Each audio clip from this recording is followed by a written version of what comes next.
Now we come to Chapter 7. Chapter 7 is kind of eclectic, meaning that it covers a wide variety of subjects. The title of this chapter is Looking Eastwards. And in this chapter, we take a look at various societies in the Middle East and farther east that are distinctly non-European.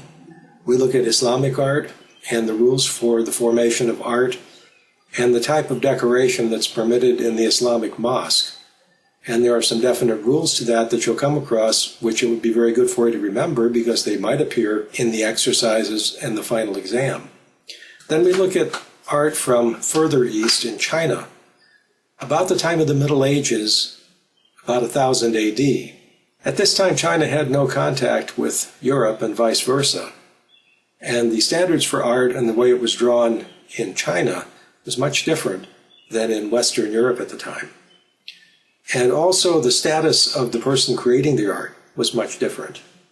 In the West, the workmen who created art were thought of as tradesmen, much like a carpenter or a shoemaker or a barrel maker. In China, artists who created the types of art that you'll see in this chapter were thought of as intellectuals, poets who worked in the visual realm. I've given you two supplementary readings for this chapter as well. One of them deals with a little bit more about Islam and what's called the 5 pillars of Islam, and another reading on the Lohans of Buddhism.